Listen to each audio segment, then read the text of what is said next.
Greetings. This is Heru Ishaka Musa Menelek, and I'm a elder within the Rastafari community. I'm a Gaviite, and I've been doing a lot of social work. I'm very involved in social work, involved with schools, with children, and I interact a lot with other people within the community, as I'm the president of the Citizens Association.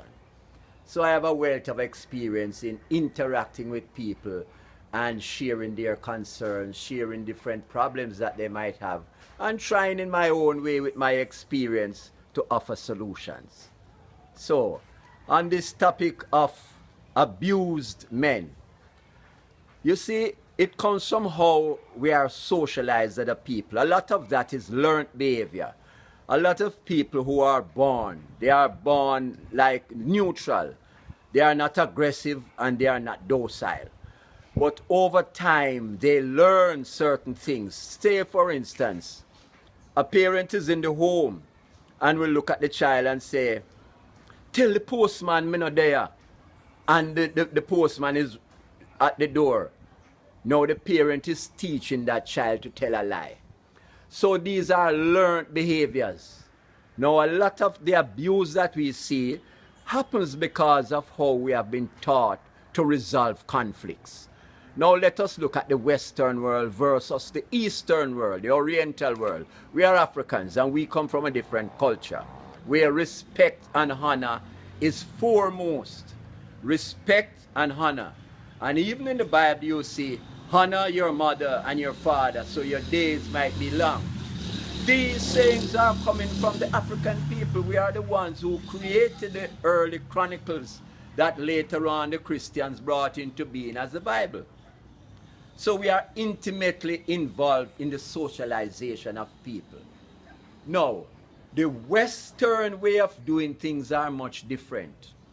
The Western did not bring a civilization into being. The Western people were taught by the Africans. But you know, sometimes you don't learn your lesson well, and this is what we have. A Western terminology of bringing up people.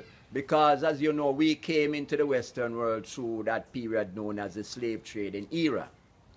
Now, let us look at some of the fundamental differences between how Western people do things and how Eastern or African people do things. Let us look at the family, that unit known as the family. In the African family unit, you find the grandparents, the immediate parents, and the children.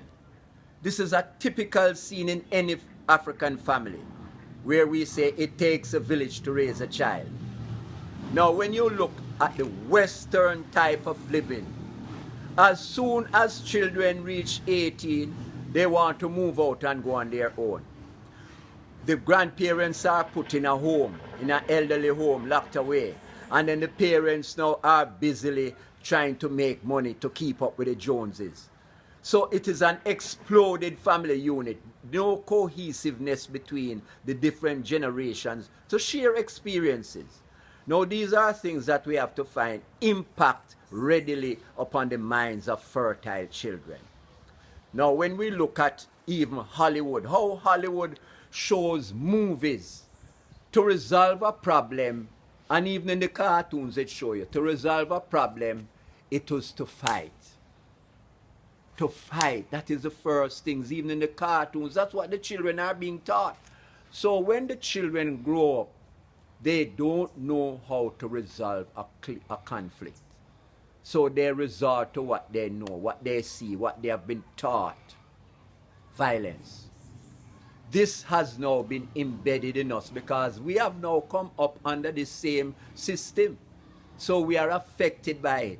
And we all try to solve our problems, not by reasoning first, but by resorting to violence. Now let us look at some similarities between family life.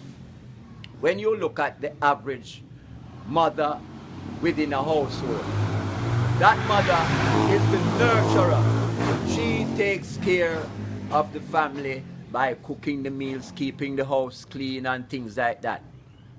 The father goes out and he earns the money. The father is the protector. if anything happens, the father is the one who's supposed to stand up to protect the family. No, this is the way we knew it growing up. But when we look at the Western family now, or I should say white people family, how they do things, it is totally disoriented, no specific duties. And I have to show you now how you find even same-sex couples coming into being. You find male that have been emasculated and start to take on the role of a female. These are things that are happening today in our Western world. And we have to be very careful that we don't fall victims to it. Now I want to touch briefly on the brethren Gollibop, who has come out and said he has been abused by his woman. Now, he is showing that he is emasculated, because no man who is worth his name, man, would stand up to things like that. You would actually be the leader of the household. But he has given up his role as the leader and has allowed the woman to lead him. And in such doing, the woman now is more empowered. So the woman taking the masculine role is even more empowered, that if he is not living up to certain expectations, she will in turn abuse him, because he has now settled for the female role and the woman has now ascended to the male role as a leader within it. Now, when you look at the word compatibility, if they were compatible to each other, then the woman would know her role and the man would know his role, and they would become a compatible couple. So if there's any dispute, they would reason it out. That is the first thing you have to do, reason it out. Don't turn to violent acts, because that's not going to solve it, Because even after the violent act, you're going to end up have to go before the courts to settle it. So why not do it the early way the Africans did it? Through reasoning. You go to the elders within your community and you reason with elders. As they say, experience teacheth wisdom. And the elders are seen as the people who has the wisdom. And we always know that within the African diaspora, we can emulate what our elders have done in the past.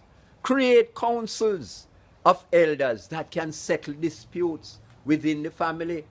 So when we look at the same scenario with Gollibop and his woman Chin, if they had elders to go to, they have a problem, because Chin is the one who complained from day one they have been having problem.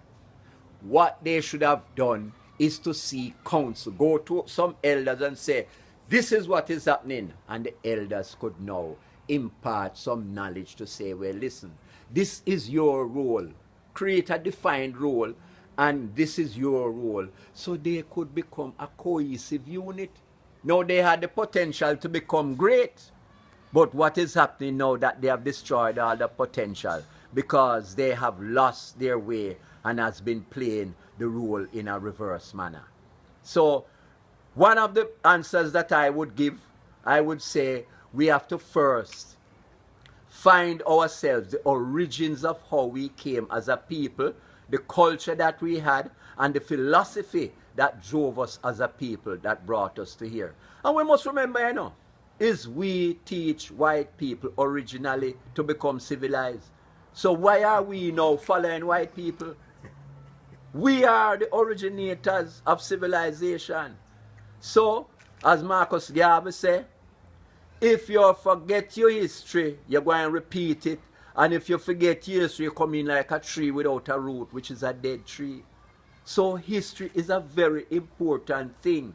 And in Africa, one of the first things we had on our universities, man, know thyself. If you don't know yourself, you don't know your role, you don't know how to act. And this is what will break you down. Give thanks.